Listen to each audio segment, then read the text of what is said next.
kita berkata, sini memulihkan hati, menyembuhkan yang terluka, ku kan tenang bersamamu,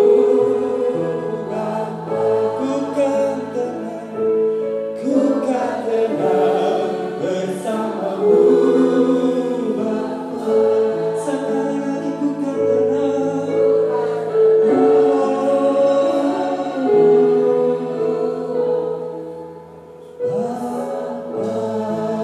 Tepuk tangan untuk Tuhan Yesus yang luar biasa.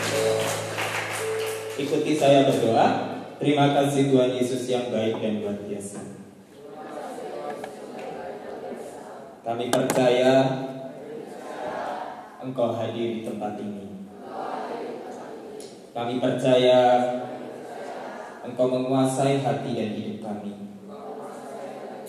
Sebentar kami dengar firman, kiranya Roh-Mu berkata atas kami, kuasai bibir guru Rugi, supaya kata-kata yang keluar hanya sesuai hati Tuhan.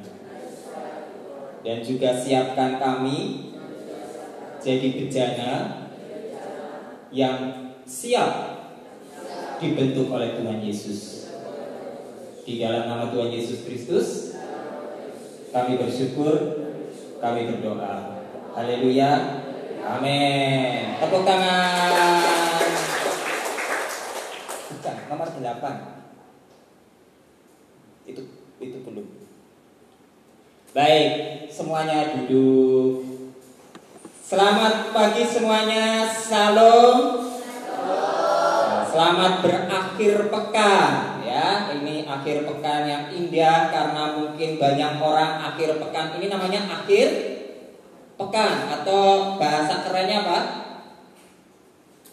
Weekend. Ya, biasanya kalau orang weekend itu kerjaannya ngapain? Liburan, jalan-jalan, main-main. Nah, tapi anak-anak puas datang ke hadirat Tuhan. Amin. Tepuk tangan untuk diri sendiri. Dan sekali lagi juga tepuk tangan untuk tim Maranatha. Hari ini saya memuji drum sama bassnya smooth. Puji Tuhan. Tepuk tangan. Apa smooth itu artinya apa ya namanya? Saya merasa waktunya ini tidak lari-lari, betul-betul merasakan hadirat Tuhan, menikmati setiap detuk setiap ketukannya. Karena ini penting ya. Ini fungsinya untuk ketukan. Jadi kalau ininya lari-lari, wah kita kayaknya nggak nyaman di sini. Ya. Tapi puji Tuhan hari ini ada hadirat Tuhan di dalam pemain drum dan pemain bass. Tepuk tangan untuk Tuhan Yesus Kristus. Walaupun pemain piano organ, kemudian worship leadernya semua sudah keren-keren. Tepuk tangan sekali lagi.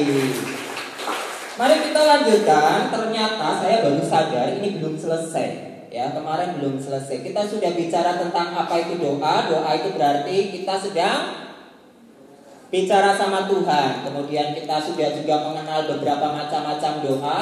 Ada doa apa saja? Ada apa saja? Doa permohonan, terus doa pujian dan yang kita belum bahas yang ketiga ini ya. Dan oleh karena itu kita mau bahas doa pengakuan dosa. Tapi sebelum itu seperti biasa ayat hafalan kita masih ingat satu. Wah, sudah lompatnya banyak ya, firman Tuhan sudah dibagikan. Satu apa ini? Tesalonika pasal 5 ayat 17 sampai 18 sekali lagi dibuka firman-Nya. Ini ayat kunci kita.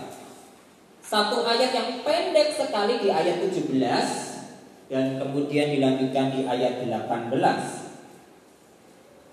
1 Tesalonika pasalnya yang ke-5 ayat yang ke-17 sampai 18.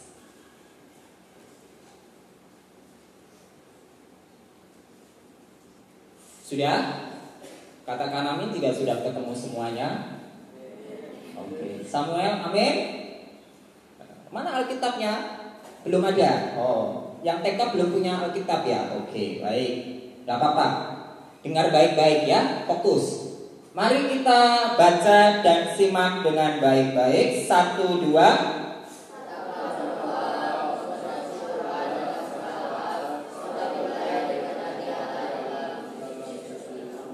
Sudah pernah dihafalkan ya? Sekali lagi 3, 2.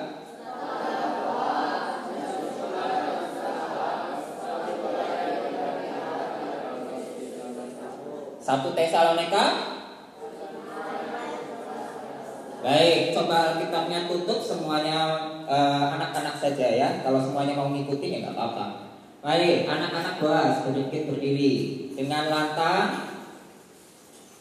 Nah, sudah hafal waktu itu ya. 3, 2. Dari alamatnya dulu. 1 Tesalonika.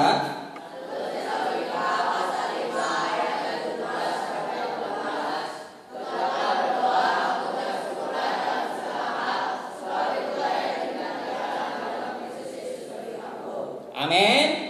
Oke, tepuk tangan. Silakan duduk semuanya. Baik, saya akan melanjutkan kembali. Kita bicara sudah doa pembukaan, doa permohonan, doa ucapan syukur atau pujian. Dan sekarang kita mau bicara tentang bagian doa yang hampir jarang didoakan.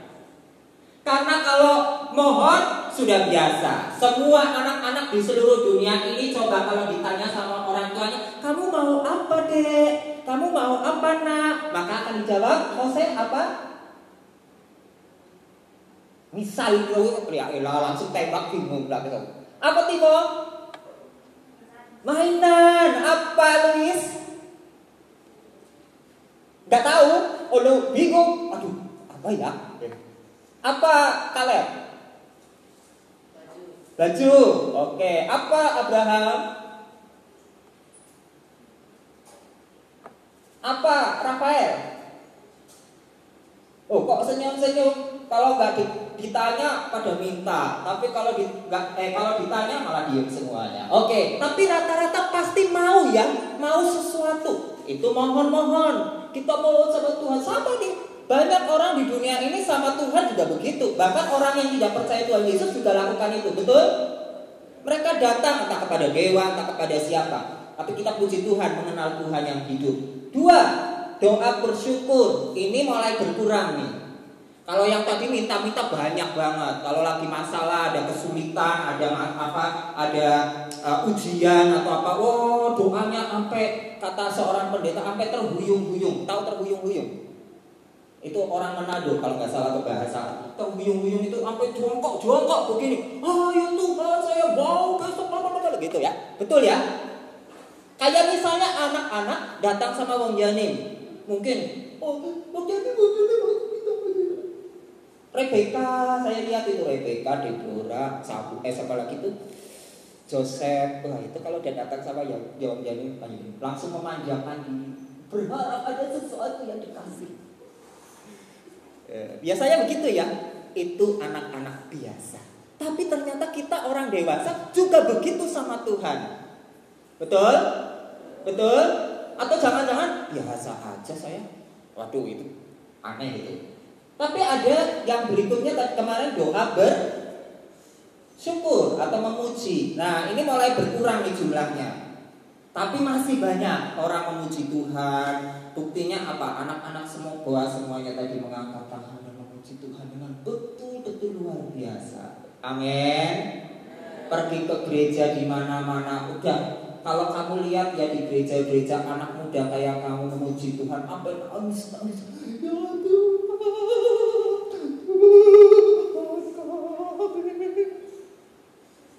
Oh itu patut dicontoh itu. Patut dicontoh itu Daniel gitu. Bersyukur gitu ya. Gitu.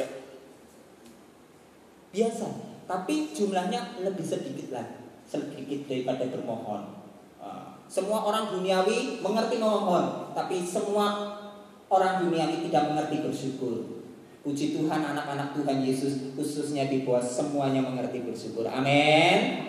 Tepuk tangan untuk Tuhan Yesus yang baik. Tapi yang ini nih, Sering ingat apa lupa? Nah, masih sama urutan doa di sini? Biasanya apa dulu pertama?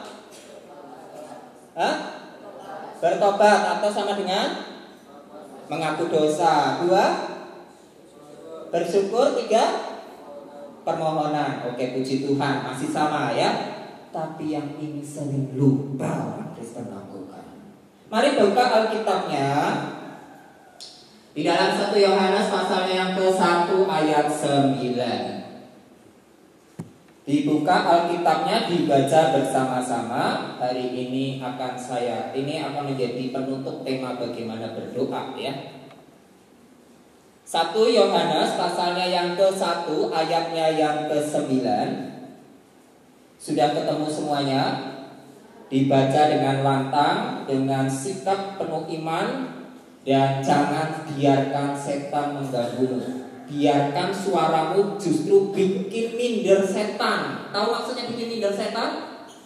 Waktu saya baca, jika kita mengaku dosa kita, maka Ia adalah setia dan adil. Wah, setan ketakutan.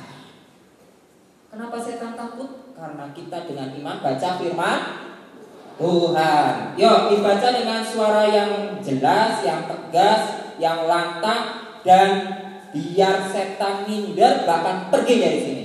Ya, 3, 2.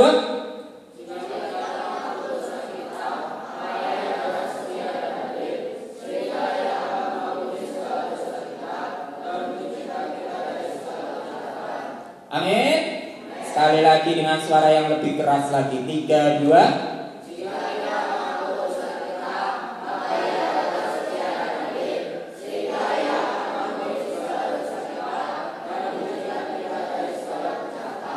Amin. Ya, jika kita mengaku dosa kita, maka Allah adalah setia dan adil. Ingat baik-baik kata-kata ini, Dia setia dan adil, sehingga Ia akan mengampuni segala dosa saya dan menyucikan saya dari segala kejahatan. Coba baca sekali lagi ayat ini dengan kata saya. Jadi kitanya diganti saya, kata ianya diganti Tuhan Yesus. Ya, kata ianya atau kata ianya diganti jadi Tuhan Yesus. Mari baca sama-sama 3, 2. Jika saya mengampuni dosa saya, maka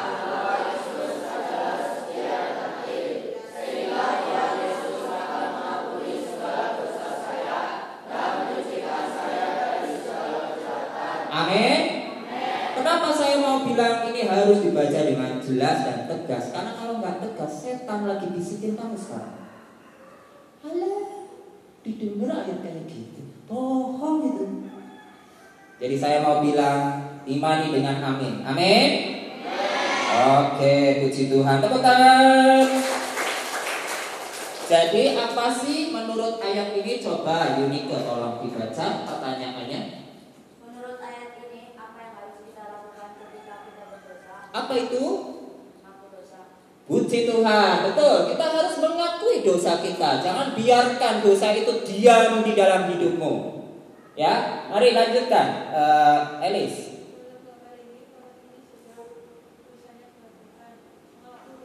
Mengakui dosanya. Jadi ini ibaratnya siapa ini? Ini siapa ya? Misalnya siapa? Hah? Enggak ada yang mau ngakui. Kamu harusnya tiap hari seperti ini. Tuhan, saya baru menipu Tuhan, saya baru menipu guru Elo supaya dikasih sama jajan. Gitu. Every day kita melakukan banyak kesalahan. Entah apapun itu ya. Bisa menipu, berbohong, pukul teman, pukul adik, pukul kakak. Betul? Maki-maki, berpikiran kotor atau berpikiran negatif. Ini harus diakui dengan sangat jelas atau tidak jelas. Jangan cuma berdoa. Banyak orang cuma berdoa. Oh, dulu Om Jamin kasih latihan sama guru-guru kalau tidak salah. Dulu sekali kalau tidak salah, pakai kertas yang ada pertanyaan-pertanyaan. Itu sampai sekarang masih melatih saya. Jadi kita itu kadang apa? Terlalu bodoh. Bodohnya apa? Kita lupa dosa saya apa. Kita lupa dosa. Jadi cuma berdoanya kayak gini, Tuhan ampuni saya dari segala kejahatan, dosa bagian saya sadari maupun yang tidak sadari. Amin. Doanya betul atau salah? Betul atau salah? Menurut kamu? Ayo, coba berpikir kritis. Betul apa salah kata-kata saya tadi? Betul? Kenapa betul menurut Seva? Betul, tetapi kurang tepat. Karena apa? Karena tidak membicarakan dengan teliti. Kenapa doa? Semua orang bisa begitu. Tuhan ampuni saya dari segala macam dosa saya. Ya dosa apa? Lihat ini. Tuhan saya menipu misalnya. Tuhan saya bohong. Tuhan saya baru pukul teman. Tuhan ampuni saya baru berkata kasar. Kita kadang nggak mau mengakui itu, betul? Kita menganggap baik-baik saja, padahal sebenarnya itu dosa. Dosa harus diucapkan dengan teliti supaya setan tidak lagi ganggu kamu. Amin. Karena kalau kita tidak ucapkan dengan teliti, setan akan ganggu kamu dari kelemahan tubuh dan hidupmu. Misalnya, saya tidak pernah mengakui bahwa saya itu berkata kasar, maka saya akan ulangi lagi atau tidak? Pasti ulangi lagi. Kenapa kita sering mengulangi? Wah, kita ngakuin aja enggak? Cuma ngaku dengan mulut aja, mengaku bahwa saya mengaku dosa, tolong ampuni saya. Ya apa dosanya? Mari lanjutkan. Berikutnya, Seva.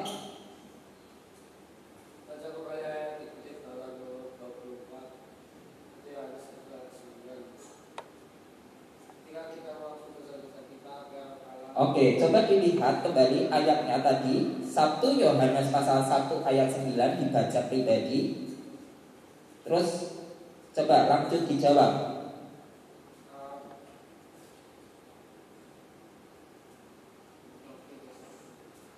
Ketika kita mengaku dosa-dosa kita, apa yang Allah lakukan? Mengampuni, puji Tuhan. Tepuk tangan. Lanjutkan Seva. Lanjutkan Yohanes. Sampai itu Mose.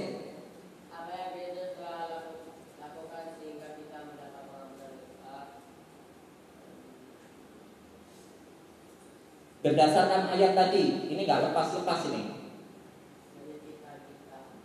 Menyucikan? Ya, bukan. Mengampuni dan Yesus sampai harus mati di kayu salib. Ngomong-ngomong tulisan saya kok berubah ya? Perasaan warnanya merah. Oke, apa sekali lagi? Ini penting sekali. Mengampuni. Ketika kita mengaku dosa-dosa kita, apa yang Allah lakukan? Mengampuni.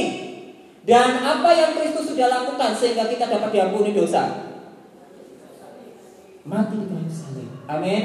Ini poin paling penting. Kenapa kayu salib harus ada di setiap dalam hidup kita? Salib itu harus menjadi tanda, bukan sekedar tanda di kalungmu, bukan cuma sekedar tanda di bangunan, tetapi harus ada di dalam hidupmu. Karena salib membuktikan Ia mati untuk saya. Amin. Lanjut, berikutnya. Nih, ada gambar ya, ada gambar. Nah, dari gambar ini saya mau peragakan dan ekspresikan.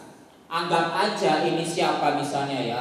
Ayo Ezra coba baca yang pertama, gambar yang pertama.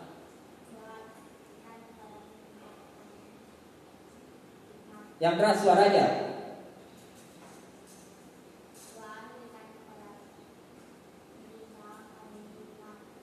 Oke, lanjut Rodia coba.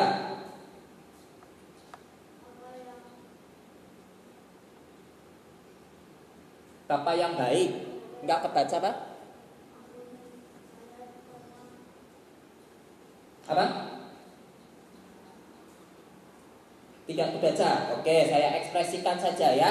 Nih, ada orang datang sama Tuhan berdoa. Dia bilang begini, Tuhan, berikan kepada pemerintah kami dengan hikmat. Biasanya ini sering doa untuk negara dan bangsa. Yang kedua, Bapa yang baik, ampuni saya karena menyerang Mary. Mary mungkin temannya dia, ya. Yang ketiga, dikatakan betapa besarnya kasih-Mu Tuhan. Oh ya Yesus, gitu ya. Sekarang saya mau tanya, gambar A doa apa? Oke, puji Tuhan. Gambar B doa apa? Oke, C gambar pujian. Puji Tuhan. Tepuk tangan. Ini contoh sederhana banget. Perhatikan doa harus teliti. Tuhan berkati bangsa kami. Ini nggak teliti. Tuhan Yesus berkati Presiden Joko Widodo biar waktu memimpin negara Indonesia dengan hikmat Tuhan Yesus, supaya waktu negara dipimpin tidak ada masalah.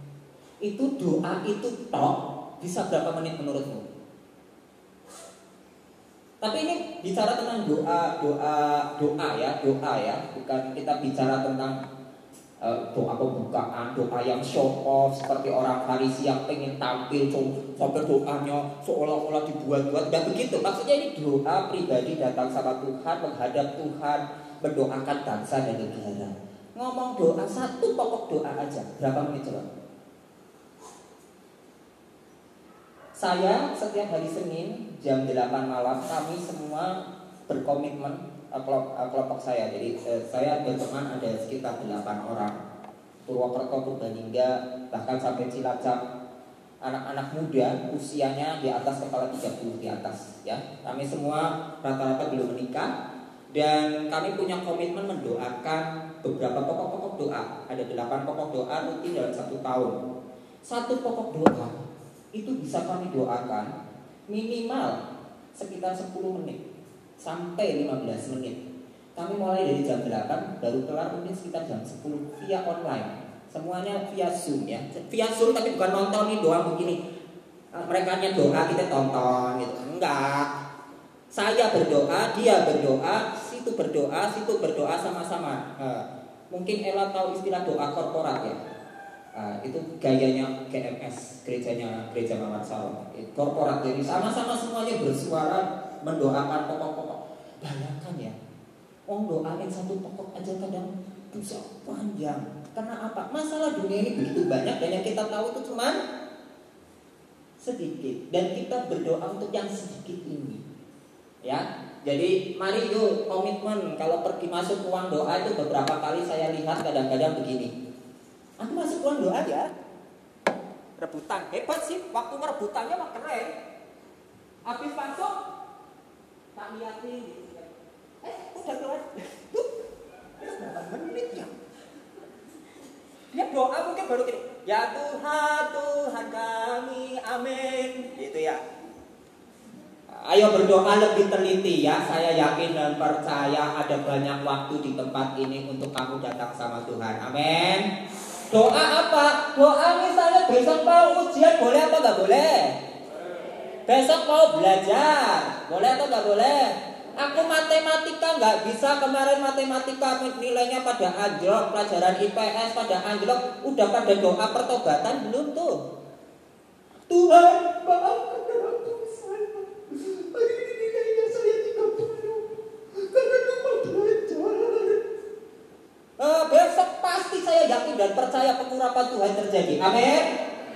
Minggu depan bukan 30, dikasih sama guru Nani 3000. Loh iya dong, kita harus percaya bahwa ada kuasa Tuhan di dalam doa dan di dalam hidup kita. Amin. Jangan nilai 30, 50, 60, tetap bersyukur gitu ya. Puji Tuhan masih dapat nilai gitu ya. Lah kapan majunya? Ya, oke lanjutkan. Coba sekali lagi ayat pasal yang tadi 1 Yohanes pasalnya yang ke-1 ayatnya yang bukan 1 Yohanes ayat hafalan kita dari 1 Tesalonika pasal 5 ayat 17 dan 18. Sekali lagi kita baca. Ini sudah bagian terakhir dari topik kita. Setelah itu kita bangkit berdiri dan menghafalkan sekali lagi, biar ini tertanam di dalam hati. Saya cuma mengingatkan topik yang terakhir ini sering dilupakan orang. Karena apa? Kita berpikir diri saya baik-baik saja, padahal tidak.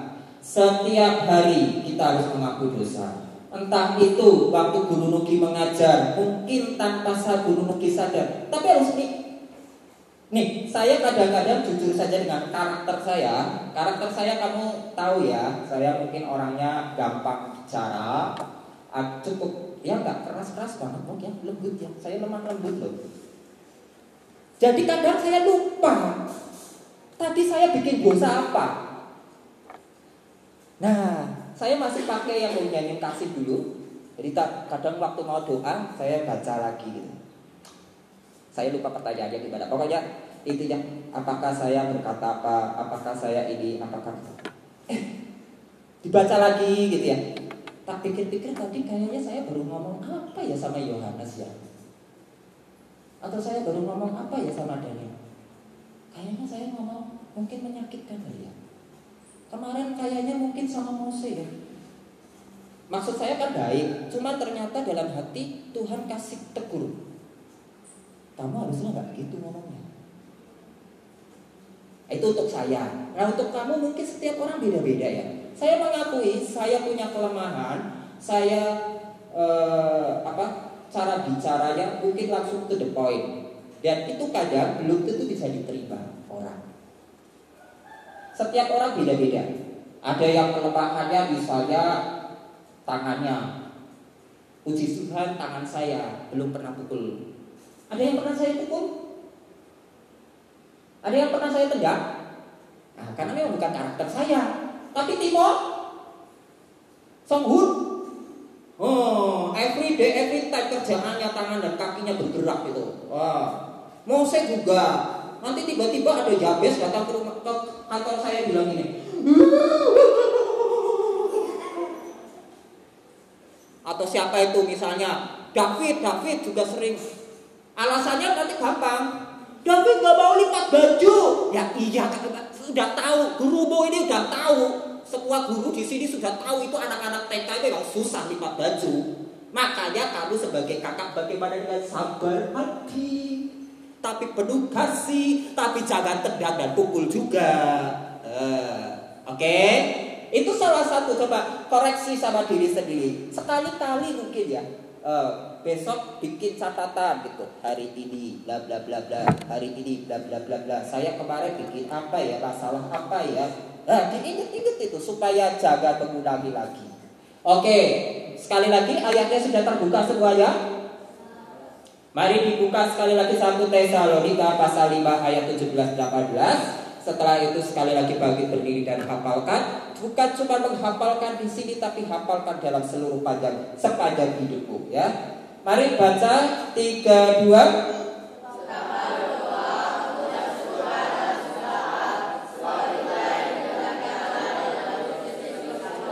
Sekali lagi dengan suara yang lebih keras.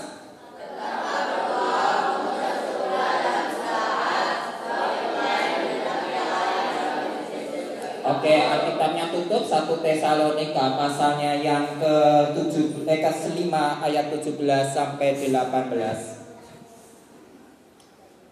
Semua bangkit berdiri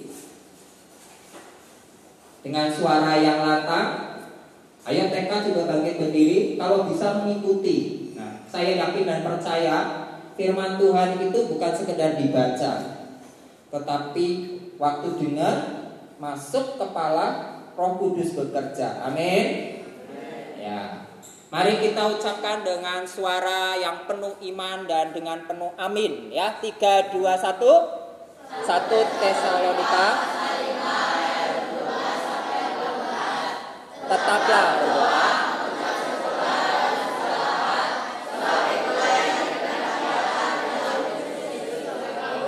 Amin. Sekali lagi 3, 2.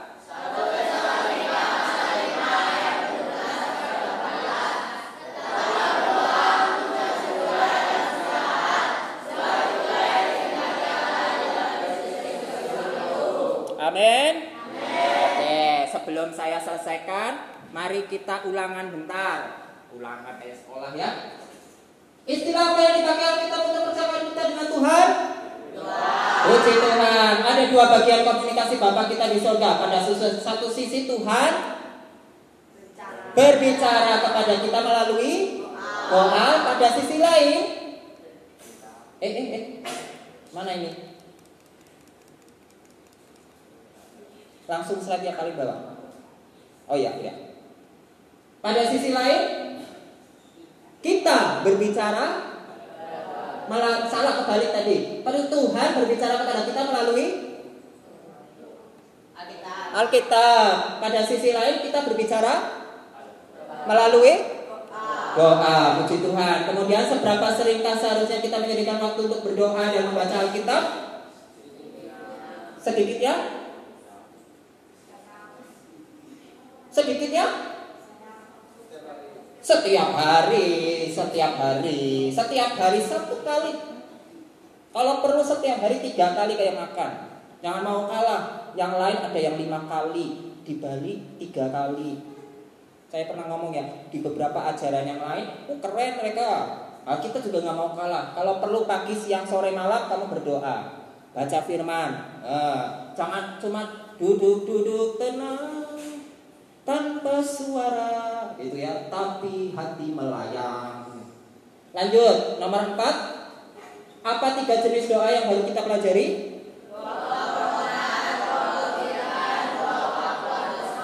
Oke. Dan sekali lagi ayat hafalan kita sama-sama diucapkan dengan iman dan amin. 1.